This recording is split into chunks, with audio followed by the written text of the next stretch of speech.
Hey everyone, it's Marvin. Thanks so much for listening to Books and Boba. I just wanted to take a quick second to remind you that Books and Boba just launched our Patreon to help support our future endeavors. Rira and I have been running Books and Boba for the last 6.5 years, and we've always talked about wanting to do more, including expanding our content offerings, being able to go to book events and do more coverage. And so to help us get closer to those ambitions, we started a Patreon to help us grow and to better support books by Asian and Asian American authors. We are offering 2 tiers for our Patreon. The first is our regular Boba member coming in at $3 a month, which will give you access to our brand new Books and Boba Discord server so you can engage with your fellow Books and Boba Club members and also Rira and myself in real time. This is where we'll be aiming to move the bulk of our book club discussions. But rest assured, we'll still have a presence on Goodreads as well. And our premium tier is our Honey Boba member tier coming in at $5 a month, where in addition to access to our Discord server, you'll also get access to our monthly Boba Chats, a bonus podcast where Rira and I and some guests will get together each month and have a more casual discussion on stuff that may or may not be book related, as well as answer some listener Q&A. Honey Boba members will also have access to a poll to help decide an official Books and Boba book pick once per quarter.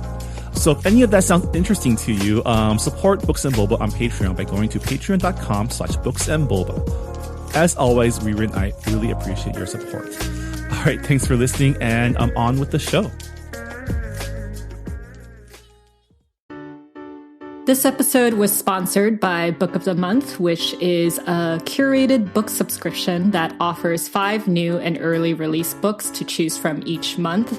I've personally used Book of the Month before. It is a great way to discover new authors. Yeah, now that we're all locked indoors for the foreseeable future, there's never been a better time to pull up an extra book to read in addition to our usual Books and Boba book club picks. Book of the Month's editorial team chooses their books, vetting them from hundreds per month, and you, as a subscriber, can choose up to 3 books each month for them to ship right to your door. And also, Book of the Month is commitment-free. You can skip a month if you don't find any books that you want to read, and you can save those as credits for next month.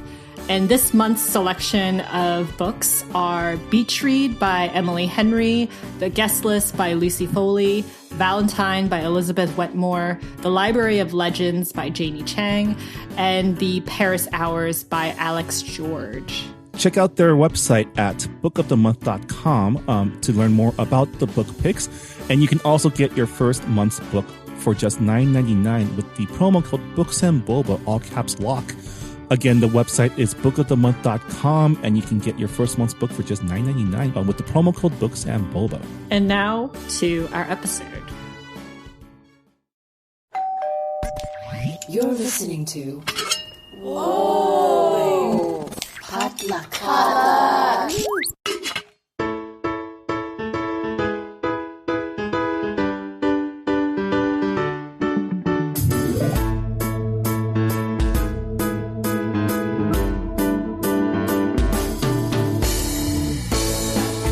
And welcome back to Books and Boba, a book club and podcast featuring books by Asian and Asian American authors. My name is Marvin Yeh.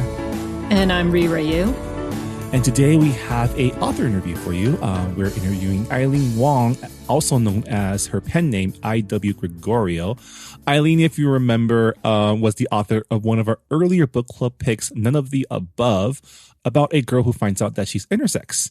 And we're really excited that her second book is coming out soon. Rira has already read it and is a big fan. And for those of you who don't know what the book is about, This Is My Brain in Love. It's told in 2 perspectives. Will, who is mixed race, his mother is Nigerian and his father is Italian American, and is from an upper middle class family, and he is diagnosed with anxiety disorder. And he falls in love with Jocelyn, who is Chinese American. She's the daughter of Chinese immigrants who run pretty much the only Chinese restaurant in their town in central New York. And she is undiagnosed with depression. So it's a very interesting love story, in my opinion. So I was really excited to talk to Eileen. Yeah, we talked about all about the book, about her work, and also about her background as a. I forgot about this until I read up on her bio to prepare for this interview, but she is an actual bona fide doctor. Yeah, she went to school for it and everything. Which makes her just all the more impressive. And we had a really good conversation with her about writing, about the book, and also about the need for diverse books. So yeah, please enjoy our interview with Eileen Wong.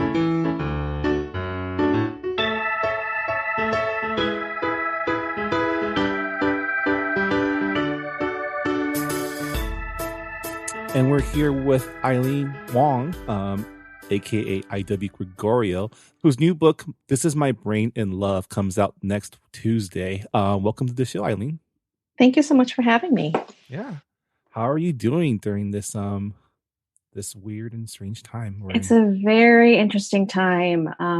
As you may know, I'm a doctor, and so I am in this strange position where I know that my skills are needed, but because I'm a subspecialist, I'm actually a urologist, so you can insert joke there. So I actually am a lot less busy than I used to be because hospitals have stopped all elective surgeries. So I'm only doing emergency surgeries, which luckily in urology are relatively few and far between. And I'm talking to most of my patients over the phone or video and telehealth, which is also interesting because it really changes the dynamic of the doctor-patient relationship. It's kind of harder to get people's stories. But at the same time, I feel like it's at least a good thing for my patients. A lot of them are just so grateful to talk to someone else, you know? It's a strange though. The surge in my part of the country will probably start next week or the week after, literally right around my launch date. And so there have been rumblings about my hospitals pulling, even specialists into the intensive care units if necessary. So yeah, that's a little bit frightening because I have 2 young kids, but it's a world that we're living in right now. Yeah, I know that's something that the hospitals are doing here in California. You're based in Pennsylvania, I believe? Yeah, and Philly is one of the new hotspots for sure. Well, I hope you stay safe. And so you're a doctor. How did you start writing? So it's such a different career, Yeah, well, I always used to say, a lot of people ask me, so how did a doctor become a writer? And I think the better question to ask is really, how did a writer become a doctor? Because I've always wanted to be a writer since I was really young. I was a complete book nerd when I was growing up. I used to always joke that my best friends were always characters in books.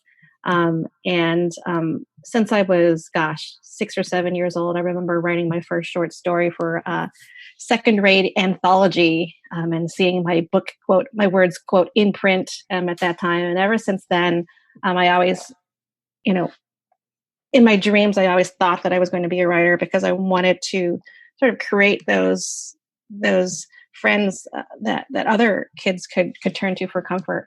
But as I got older, reality kind of set in. I grew up with my grandparents actually, who, grew up in the Depression and were, immigrants. And so they were very, very pragmatic, and they were basically like, so you're good at writing, but how are you going to feed yourself? And so my grandfather was a doctor. And so he very strongly pushed me towards the sciences. And because, I had some aptitude for it. I did end up double majoring in English and biochemistry in college, which is not a double major that you see often, but that worked for me because sort of around that time I realized that medicine and writing could absolutely be melded. I have some great role models from that aspect, from the literary world. There's like Chekhov was a physician author. So was William Carlos Williams. And then there are great surgeon essayists like Richard Seltzer and Sherwin Newland, who won a National Book Award a while ago. Abraham Verghese. Like these are all role models that I kept as an inspiration. So throughout college and even medical school and residency, I was doing a lot of writing. I mostly turned towards like essay writing and feature writing. I wrote some profiles of patients, for instance, a quadruple amputee who was like also a drummer in a rock band that I met while I was at Stanford. And I wrote an op-ed about microbicides and AIDS awareness because I did some work in South Africa. But I didn't really turn to novel writing until my residency program when I had a research year. And it actually came about because I got really depressed during that research year because that's the sort of gap year during residency where you're not really seeing patients, where you're stuck in a lab, often massacring small animals, and I got really sad. And depression is something that I have struggled with for most of my life, and it was actually my therapist who I was speaking to one day, and I was talking about how I was, really not excited about my program, and she asked me, "Okay, so what do you think you would be if you weren't a doctor?" And I said, "Oh, I would be a writer." And immediately she said, "Oh no, you don't have the personality to be a writer." And I was like, what the heck? What are you talking about? And I was so mad. And that was like the gauntlet. That was like, I'm going to prove you wrong. I was so incensed by that. And that's when I actually started writing my first novel, which, interestingly enough, was a very thinly veiled autobiography of an Asian American nerd growing up in central New York. And that first book, it was my first novel. So I didn't really expect it to be great, but I did get an agent with it. And we actually went on submission, but the three different editors said, "Oh, we love the concept, we love the writing, the voice, but it's too similar to another Asian American book on our list." Oh no! So you that was filled your quota. That was one of the things that really inspired me when We Need Diverse Books came along to be part of that movement. My second novel was actually almost perfectly just a book that in some ways only I as a physician writer could have written, because it was inspired by an actual patient that I treated who found out when she was 17 that she was intersex, neither male nor female biologically, but something in between. She had something called androgen sensitivity syndrome, where phenotypically she grew up thinking she was a girl and she identified as a female. But she had XY chromosomes and no uterus and internal testes.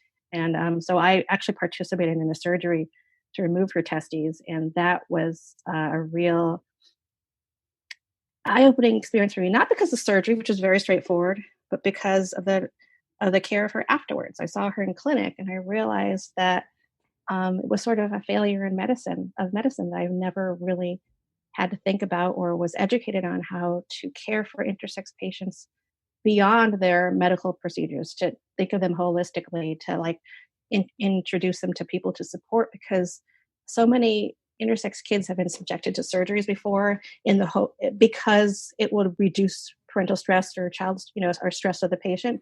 But in fact, most of the medical developments in intersex care happened just because of the internet, because they were able to connect with other people and establish a sense of identity and community that is much more healing than any medical intervention that we could do for most kids.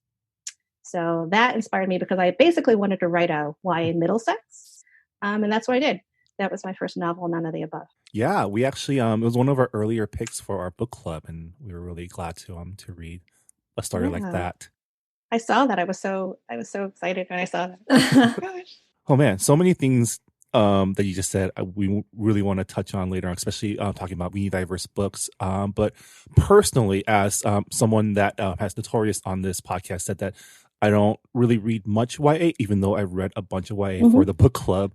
What drew you to wanting to write in YA? Yeah, I mean, like I said, when I was growing up, books were my best friends. They were the vehicles through which I was able to inhabit other people's lives and learn about the world. And I mean, books basically established my moral code. I don't think that I would be as open and accepting and liberal as I were now if it weren't for books. And youth, those years between whenever kids start reading and when they have to start thinking about college, those are the formative years of people's lives, and those are when they can read the most.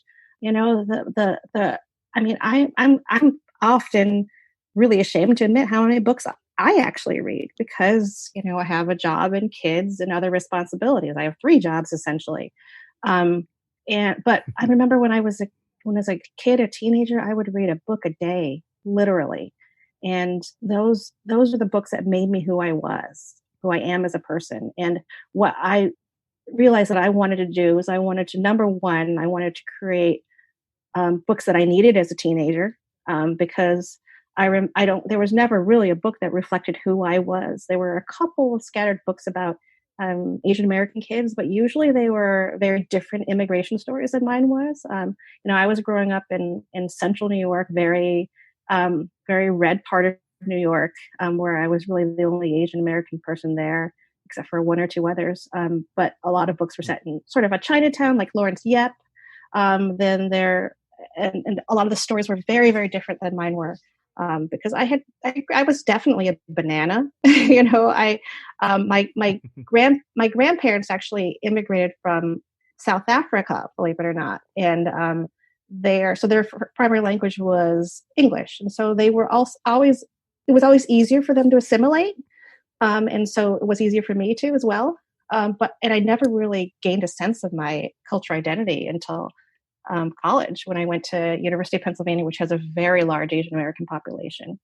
Um, so I always wanted to write books that reflected who I was growing up, and I also really believe in the power of books to create conversations, which is why None of the Above was such an important book for me, because I hope that all of my books are what I like to call blueberries, where they're like nutritious for you. They're superfoods, but they're also tasty. Like you can eat them for dessert. They're easy to put down, as it were, or not easy to put down, but easy to eat, and you're happy to eat it. But you can hopefully read through my books relatively quickly, in that hopefully you don't want to put it down. Yeah. Okay. Follow-up question, because it's something I'm trying to figure out on my own too. How would you define what a YA story is? Like, what makes a story YA? Yeah, I think stories, it is, and there's YA is a subcategory that is so wide. It encompasses so many subgenres. But I think that the key thing is that the perspective is usually from a young adult. There are certainly books written from younger points of view, but that are still adult books. For instance, I'm thinking of Room by Anna Donoghue. I mean, it's through the eyes of a 5-year-old, but it's really written for an adult perspective, and adults play a much larger role in it. So I hesitate to put YA into a box, but I can say that for me, YA is about telling a story through the perspective of someone who doesn't necessarily have the lens to really look at it retrospectively. Like YA is very in the present. YA is very granular and like into the details and into the now and the pathos and the drama. And YA is about coming of age, and understanding, who the monsters actually are underneath your bed.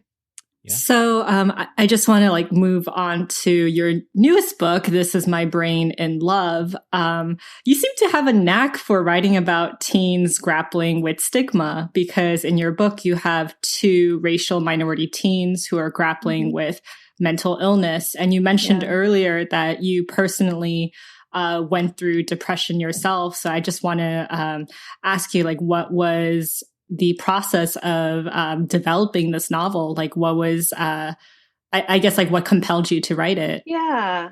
I mean, it's so funny when you write a first book, and the task of writing a second book is so monumental. It's like, it really came to me over a long time. It took me a long time between books. It was 5 years. I will say that I realized pretty early on that I did want to write what I like to call a happy book about mental illness, because I do feel that so much of the media representation around anxiety, depression these days is really focused on the act of death by suicide. And that's, of course, natural. That's the most dramatic component, the most dramatic endpoint to all of this. But for me, I know the journey through anxiety and depression was so long, and there were so many steps at which I could have reached out or asked for help.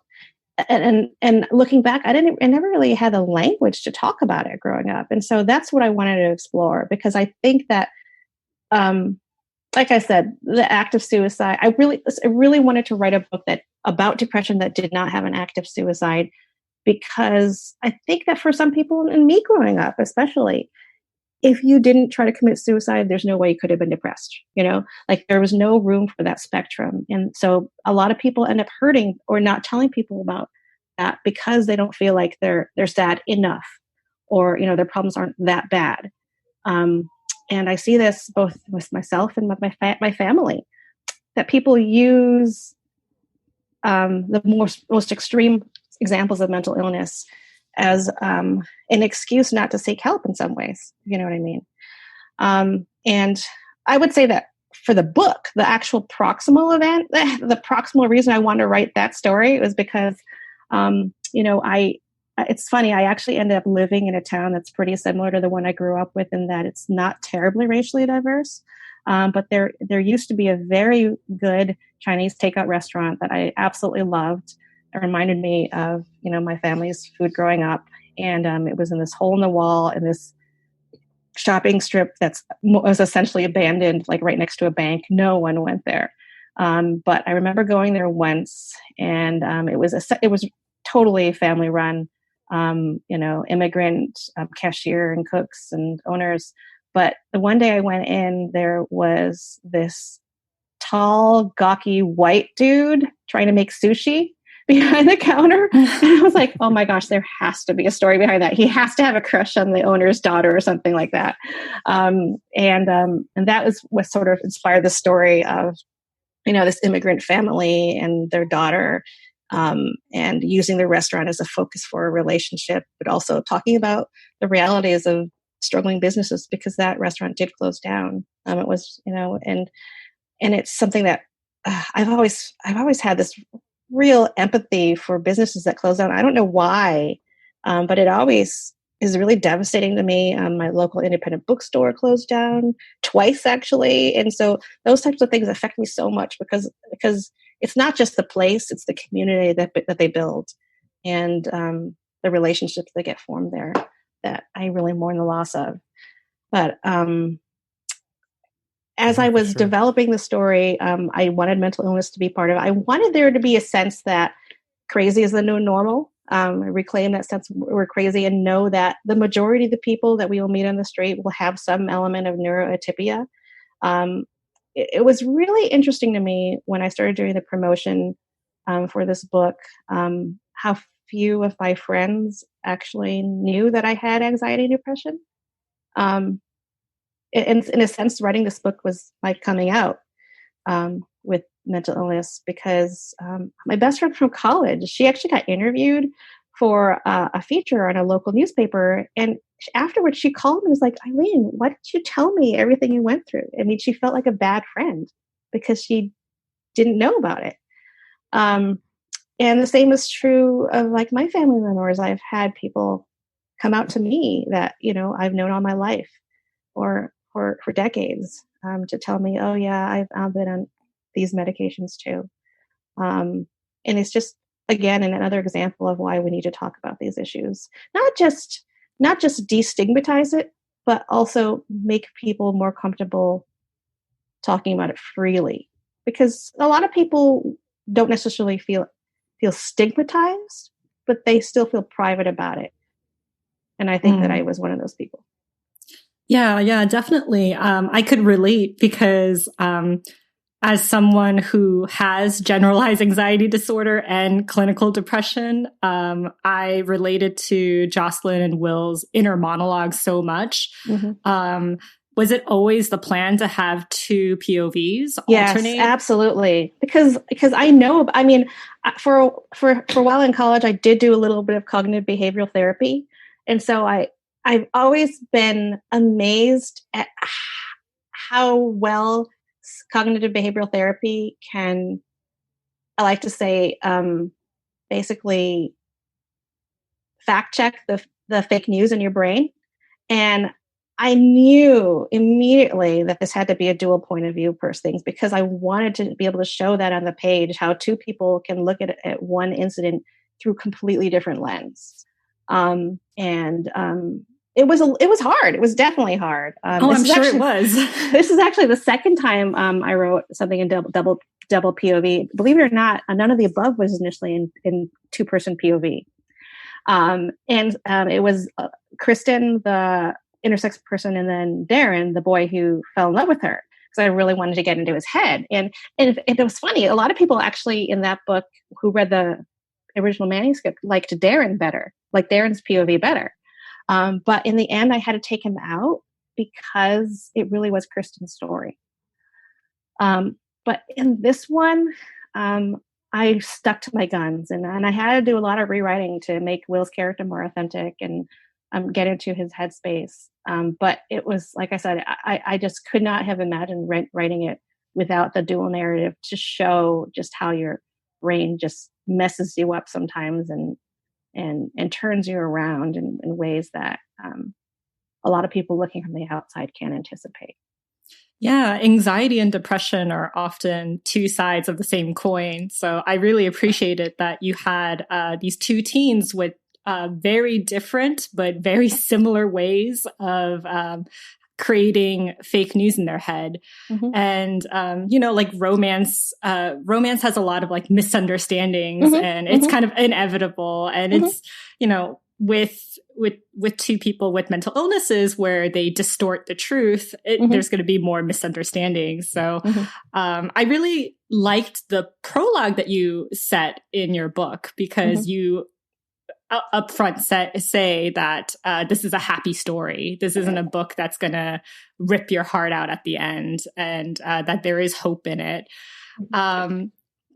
Moving on, what I thought your book did exceptionally well was show how family, culture, and privilege impact the way we perceive mental illness.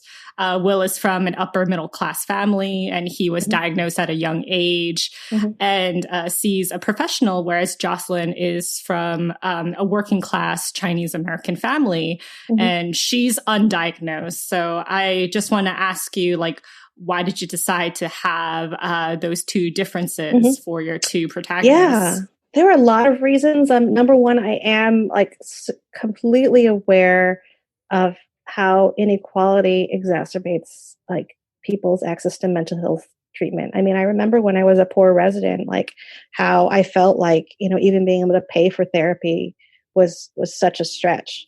But number two, I also really wanted to subvert the Asian Americans model minority stereotype.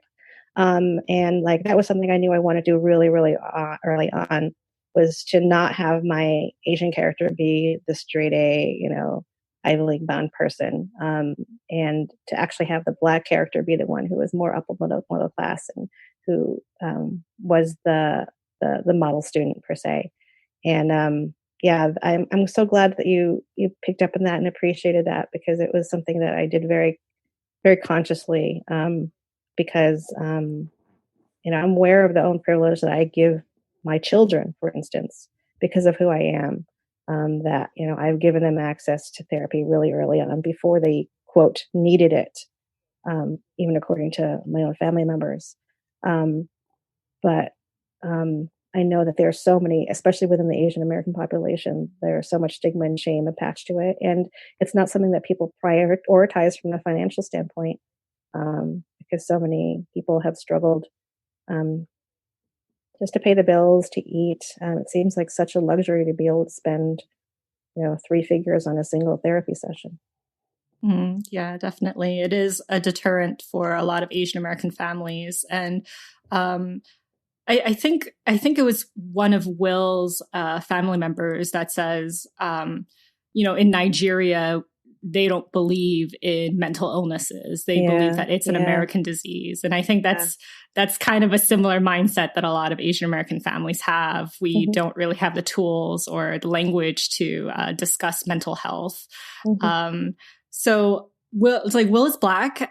He's mm-hmm. actually mixed race, and mm-hmm. Jocelyn is Chinese American, as we said. And they both face microaggressions. Mm-hmm. And I just wanted to pick your brain in why you decided to make the couple interracial and feature these microaggressions. Like, why was it important to you to feature that in the book? I think that the racial microaggressions, I mean, there's this whole concept of minority stress, the idea that all minorities, when they have to overcome prejudices or instances of where they might have more anxiety in a situation than other people, like that wears on it. Even today, in reading a New York Times article on why the coronavirus has hit African American communities so hard, like they talk about this idea of weathering. In other words, that like the constant stress of like being minority, being discriminated against, like systemic inequality, like plays a role in worsening both physical and mental health, which makes you vulnerable to other things. And microaggressions were something that I never knew existed until after college, probably graduate school. I don't think I ever, I always internalized the little paper cuts and like the little insults and the little sideways bits of praise, and I don't think I really understood the damage that did until later on. And I did feel like, again, that's something that I wanted to write into the story that I wish I had as a teenager. And giving people the language to be able to identify that, and in identifying that, realize that other people share that and can commiserate and, help you almost turn it into a joke or a meme. There's nothing more alienating than feeling like you've been insulted, but that no one can understand that you've been insulted, I think. That was part of what I wanted to do in writing about that, and actually having the two teams be able to connect over that. Yeah, and Will's race is actually a really big factor into the relationship, because Jocelyn's dad kind of comes up with this contract, say, if you want to date my daughter, these are the tasks you must do. I thought the contract was really cute, but I did really like the fact that you mentioned how Asians have internalized racist ideas, and they not only have it towards Black people, but they also have it within subsets of the Asian community.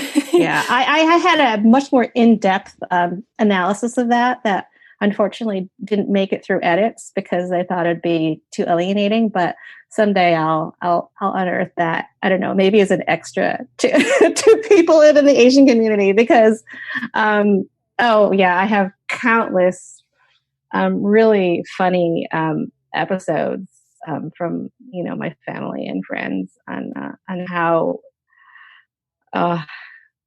and how that Asian on Asian crime, it definitely exists. Yeah, and especially towards Asian communities against Black communities. I remember growing up, my parents giving me the whole no dating until college talk, and them saying these are the people you can date. And these are not, and these are not. Yep. Unfortunately, these are not were Black people. And it was the first time when I realized that that there was this stigma, there was this racial, internalized racism. And, as a child of immigrants, you kind of try to excuse that for your parents, because it's oh, they don't understand, they came from a different country, but at some point, it's not acceptable. And I really like the fact that you made Jocelyn stand up to them at some point. I thought that was a really poignant scene in your book. I'm guessing that was something that you really wanted to show, right? Yeah, no, I had the same exact conversation with my mom. And except she also included white people because they, quote, they only want one thing, and then went down a list of every type of Asian. She decided the only person I could date was a Taiwanese American. Wow, that's very specific. Very specific. It was priceless. As much as this is a falling in love story. This is also a story about family and a story about like a child of immigrants trying to understand her parents and just kind of bridging this gap. And one of the relationships that I really loved was the father and with Jocelyn, because you have Jocelyn's father, who is very, I guess the nice way to put it is conservative, very protective. Was that a relationship that you had with your parents? Like, is that something that transitioned onto the page? I definitely think there were there are definitely aspects of that from my personal life and from the parents of other friends. I don't think it's uncommon at all. I feel like a lot of my Asian friends were kind of nodding their heads along with some of the characterizations, because it is a generational difference. Definitely, it's in people who came from a very different place and with very different struggles are going to be protective of their own, and I understand that. I liked how like Joss's father wasn't okay with her dating until college, but then another Asian dad in town says, "No, it's okay for your kid to date. You have to be more modern." And it was just a small thing, but it just kind of showed that all Asian parents aren't the same. Yes, yeah, no, yeah, I definitely wanted to do that as well. Even though it wasn't in my experience, I have heard of those parents. Not all of us can be Peggy Chang and have a cool dad. Yeah. I was also so impressed by like the kids' ingenuity when it came to marketing and business strategies to save the restaurant. Like, how did you come up with those? Did you ask teens to brainstorm with you? No, I did a lot of Googling, and there are lots like Harvard Business Review, and like there are lots of different strategies because I mean it's a big problem. And honestly, I use some of the techniques that you use as an author, right, to promote and get visitors. I think I'm also very much a thrifty, cheap Asian at heart. And so like, I'm all about like knowing the power of coupons, even though it is a fallacy, like, people give you a coupon, so you'll buy more. A lot of them, I think that I came up based on, how I would market if I were, running a business, but a lot comes from being an author and having to market that way. And then also some tips online. There are definitely a lot of blogs out there and websites on how to bring traffic, but some of it's just observed from looking at going to some restaurants that I like, local restaurants I know, and realizing, being appalled at how little of a social media they have, like how they haven't necessarily curated their Yelp page, but and understanding the generational gap between like how people just don't know how people are finding restaurants these days. Yeah, there are a lot of places I know that don't even have Facebook pages. Like I literally went to a local Chinese restaurant that was very, very much struggling. You could tell, and so I went and I was like, I can help you make a Facebook page, and they were like, "Do you have to pay for that?" Oh my god! No. So I mean, really, like this is real life, and yeah, it reminds me of a lot of business now in like our little Tokyo neighborhood here in LA are on Grubhub for the first time, or on online ordering services for the first time because of necessity, but also because there are young people who are invested in these businesses surviving, helping them modernize. Yeah. And that's a great way for the community to get around it. And now that people have time where they can do that type of thing, that's a really, one of those rare silver linings of this time. That's really great. That makes me really happy to know that, because my grandfather owned his own medical practice, but like very, very randomly, he also owned a gas station convenience store in one of the towns surrounding Utica, New York. And I remember going there and thinking the place looks like our basement, which means totally disorganized, and like, having ideas in my head and how it could be better, but not really wanting to have anything to do with it. So So this is all a little bit coming from personal experience, and I think I do have a natural inclination towards like wanting to get an extra buck. So that's sort of if I were a business person, this is what I would do. I mean, when I was reading the book, I was like, wow, these kids are so savvy. Like, what was I doing when I was in high school? I definitely did not have the skills that kids have these days.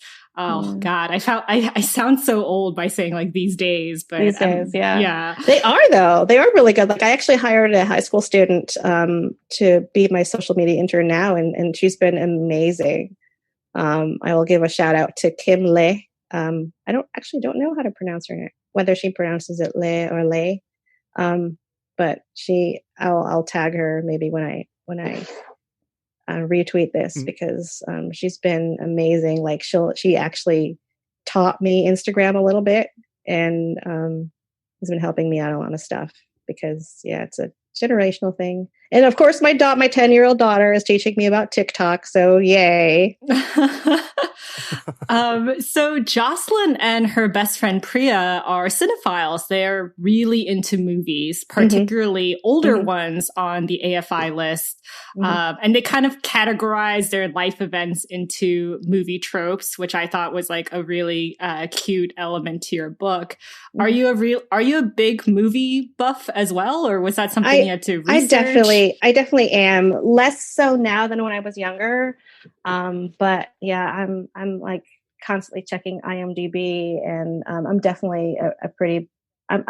Compared to say my husband, who thought that Ang Lee and Spike Lee were the same person, I'm definitely a cinemaphile. But I think that obviously movies are like kind of a shortcut to stories, and they're. I think for someone growing up again in a really small insular place, like they're really an avenue to see other places and to really inhabit the worlds of other people. And I think that movies, in some ways, definitely movies have this moment this place in our culture that is both good and bad because of how they can either perpetuate tropes or invert them. And I think that because one of the things I wanted to do and writing the book was to subvert some stereotypes, like I came upon this idea of using tropes as Jocelyn's thing pretty early on, because I am kind of obsessed with the TV tropes website. I'll admit it. It's like you can just go down in a rabbit. Oh my gosh, it's such a rabbit hole. You can go there, and it's so spot on though. Like how you can see the way that Hollywood writers have like latched onto these generic ideas that like have so much resonance. You know, it's amazing. It's really amazing. And so I was really happy to be able to use that because I think it's a great lens for that kids can use to sort of suss out what's real and what's not, and also to help them make sense of the world. But it can also be a good way in for kids to think about their thought processes and like sort of it can almost help you with cognitive behavioral therapy in that like it can say, okay, this thought is a trope. You know, how can I do something different, do something original, do something more real? Do you have a favorite trope? Oh no, I don't think anyone can have a favorite trope. What's your favorite YA trope? Oh geez. Sorry to put you on the spot. Yeah. Because for Rira, it's the fake. Yeah. Well, it's one like of my favorites. Frankly in Love. Yeah, yes. Definitely. That's a good trope. Oh man. You know what? My favorite trope in general is, and I don't know what the exact name of it, but is the trope of the enemy that you later become friends with. Oh, I think they call it like enemy to friend. Yeah, the enemy to friend trope. Yeah. Because I think of like all the classic books of my youth, like Bridget Terabithia, how like that mean girl ends up being like she befriends the mean girl, and like, So I love that trope. I love you realizing that, and even though it never really happens in real life, I like the idea of it. I really like Priya as a character, and how she's a friend to Jocelyn. She is so supportive, and she tries to be so positive for Jocelyn, trying to build her up, saying, don't be so hard on yourself. But also, Priya doesn't really quite know how to seek help for Jocelyn, and it's a struggle that Will has as well. And I feel like it's a common it's common for a lot of people who know people with mental illnesses. And with Jocelyn, I think it was I guess like really powerful to me because she is still undiagnosed, and because she grew up in a family that doesn't really believe in seeking even just doctors for normal ailments. She's like really hesitant to go seek help. And I don't know, like you said earlier that a lot of your friends didn't know that you had depression, and that there's no way that they could have known the best way to help you. I really don't know how to form a question because I was just so impressed by how authentic that was. Like, how do you help someone who doesn't want to be helped? Yeah, I feel like I've experienced it from both ways. I've experienced it from the point of view of someone who's depressed, but then has a friend whose life always seems to be great and happy, and like they're the type of friend that you go to and they're like always trying to give you advice. And it stings because they don't quite get it, and I think that unless you've experienced depression, sometimes it can seem like it's almost imaginary to some people. Just think positive thoughts and everything will be fine, And so I've experienced it from that perspective. I've also experienced it from the opposite perspective. In other words, being friends with or in love with someone who needs help but will not get it. I think in my experience, men in general have been a lot more reluctant to seek help, kind of like how they don't want to ask for directions when they're lost. And I definitely have at least 2 relationships where I felt like I've had, the more I suggest it, the more they dig in. And that is very true. Like Jocelyn's digging in, like her bristling, her defensiveness. When Will suggests that she could talk to someone is definitely from my real experience. And it's tough. I get it. So just wrapping up, you said that you're not reading as much nowadays, but is there a book that have caught your eye recently? Oh gosh, where to start? I have so many. Oh my God. I actually have a lot of audiobooks that I'm like partway through. Like I'm partway through Stacey Lee's Downstairs Girl. I'm really looking forward to Samira Ahmed's next book, Bad, Mad, and Dangerous to Know. I'm really looking forward to the obvious ones are like Liz Acevedo's next book. I'm still behind on Lamar Giles is one of my favorite people, and I'm a couple of books behind on him. He's like too prolific though. He's written too many books, the jerk. Gosh, there's so many books I want to plug. You're just listing my TBR right now. I'm sorry. I feel so guilty because I haven't gotten to that. There are people on who I'm going to be on like virtual tour with, and like I haven't, I've read their, earlier books, but haven't read their latest books. So like Anne-Marie Lord, Jasmine Warga, Eric Smith. It's like, help me, guys. But actually, this is where coronavirus does help. I got a lot more time to read now. But, or at least listen to an audiobook. There are lots and lots of books that I want to read right now. And it's just too much. But in a good way. Yeah. In a good way. Means I have a lot of books to recommend. Yeah. Speaking of virtual tours, so obviously the coronavirus has hampered a lot of our normal like operations in the book industry. how can people find out more about your book? Yeah. So just today, actually, I announced on my blog that I'm doing a virtual tour to support. I call it this is my Brain in Love with Indie Bookstores tour, and so I'm partnering with 8 independent booksellers, and each one is going to be hosting a different virtual event with some of my favorite authors and people, and we're just going to go around do different virtual events, different times of day throughout the next week or two, and hopefully if people buy the books through those indie bookstores. I'm going to have a giveaway. People will be randomly enter a drawing for a $100 gift certificate to bookshop.com. And then I'm also offering a separate teacher package, which includes a gift certificate, but also a 20 book classroom set for their class and a Skype visit. Because I know that so many teachers are having to move online these days, and it could be a Zoom visit since that's the tool of choice these days. And I'm hoping that we can still reach students and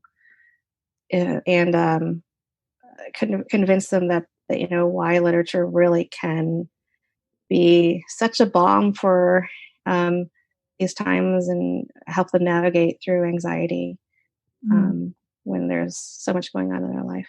So you mentioned earlier that you're involved with We Need Diverse Books, and you're actually a founding member of that organization, right? Mm-hmm. Yeah. Yeah.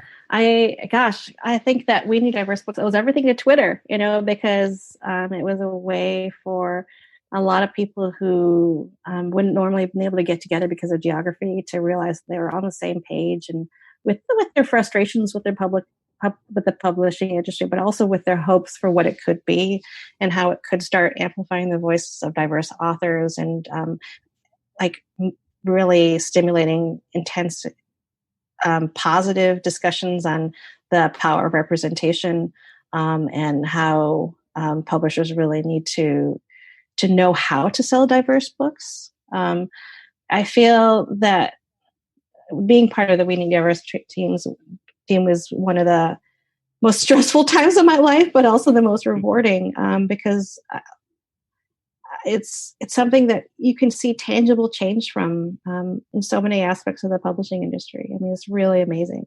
And part of the strengths of the We Need Diverse Books campaign is, number one, that it was inclusive of all types of diversity. It isn't just about race; it's also about ability and religion and sexual diversity.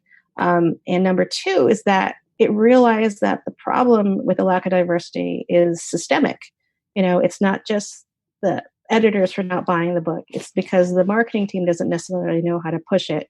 It's because the sales team are worried, quote, that the book, and this is something I was told for None of the Above, that it was a tough sell. And I'm like, no, I don't think it's a tough sell if you know how to sell it. If you know how to push it. And the other thing is that,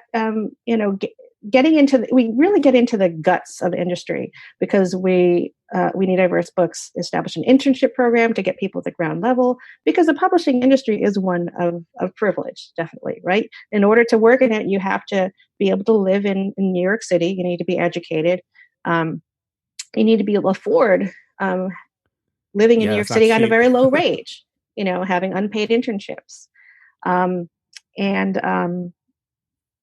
You have to realize that privilege extends to other people, other what they call gatekeepers within the publishing industry, namely teachers and librarians. Majority of teachers and librarians are also white.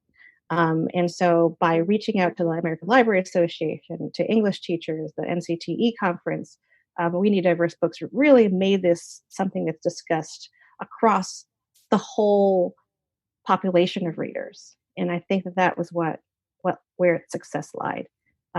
Booksellers too. Booksellers, especially indie booksellers, are so crucial. And I always like to say that it's a truth universally known that a diverse book is in need of a teacher, librarian, or bookseller to promote it. For sure.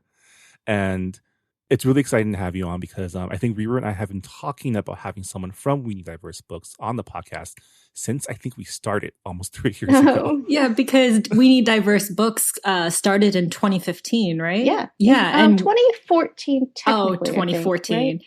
Yeah, because we started in 2016. Oh, yeah. So it wasn't like that. Like We Need Diverse Books was still very young, and we've kind of seen how it has grown into this huge movement and how it has changed publishing, especially in children's literature. And yeah, it's just kind of, it's amazing, but at the same time, disappointing to see that change has been, I guess, because things have stayed the same in publishing for so long. It just seems that like any change that happens is like monumental, and it's like it should have happened a long time ago. And it's a little bit sad that we're like really happy about it. Yeah, yeah. We've done a lot, but there's still a lot to be done. Yes, and that's true of everything in the world. It's easy to be upset about things that still need to change, but I think that it's also really empowering to realize that we have made change. We've definitely moved the needle for a lot of titles, so I'm excited about that. Well, thank you so much for speaking with us, and thank you guys. We wish you the best of luck with your virtual tour. And just a closing statement from me. I wish I had I wish I had your book when I was younger, because I feel like it would have helped with my mental illness and helped me navigate it. So I'm sure that there will be teen readers out there who will be grateful for reading it. So I wish you the best of luck and best of success. Thank you so much for having me and for getting the book. I mean, it's so amazing to write something and have people actually appreciate the things that you tried to do. I'm like, oh my God, it's when you're writing and sitting in your desk, you're just like, do these words make sense? Do they say what I think they mean? And thank you. You've set my heart at ease. I feel like I'm done. Okay, I'm good. Thank you.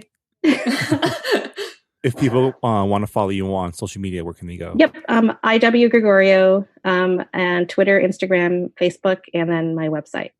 Well, thank you so much for taking your time to talk with us. Good luck with the book launch. And thank you so much. And that was our interview with Eileen Wong. We'd like to thank her so very much for joining us on Books and Boba. That was a really good conversation. Yeah, we went places. We dug deep. Yeah, and a quick reminder for everyone that our Books and Boba book club pick for April 2020 is Mimi Lee Gets a Clue. So hope you all are busy reading that. Again, if you have any thoughts, please let us know on our Goodreads group. We always love to hear from our book club members on Goodreads so we can incorporate your feedback into our discussion podcast episode. I just loaded up the book on my Kindle, so I'm really excited to dig into it, especially now when we're all kind of just stuck indoors. Yeah, maybe we should start a Discord so that we feel less lonely. I was just thinking that actually. Oh, really? Yeah.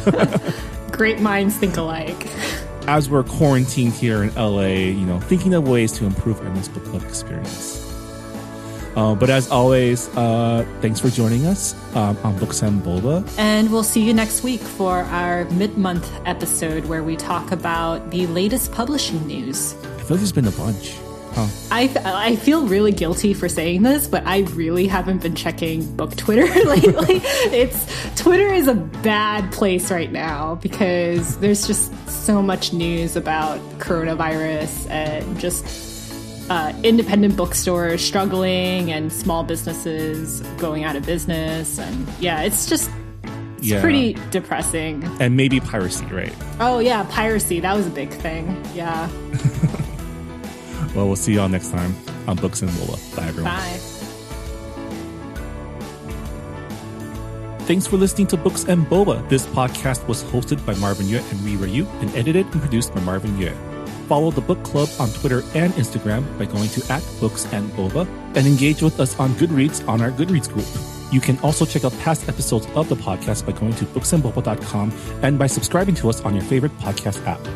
Books and Boba is a proud member of the Potluck Podcast Collective, a collective of Asian American hosted podcasts featuring unique voices and stories from the Asian diaspora. Learn more about the collective and check out our fellow Potluck shows by visiting the website podcastpotluck.com. Thanks for listening.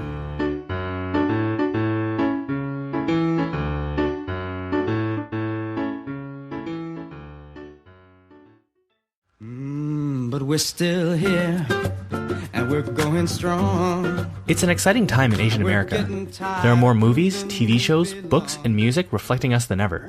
But all of these represent just a small slice of Asian American culture and experiences. So what do? Tell more slices. Asian Americana is a show that explores these slices of distinctly Asian American culture and history. We've talked about how Chinese Americans built California's Sacramento Delta, the art scene turns gallery institution giant robot, a play that explores the lost Cambodian pop music of the 60s and 70s, and, of course, Boba, just to name a few stories. You can find Asian Americana at asianamericana.com or on your podcast app.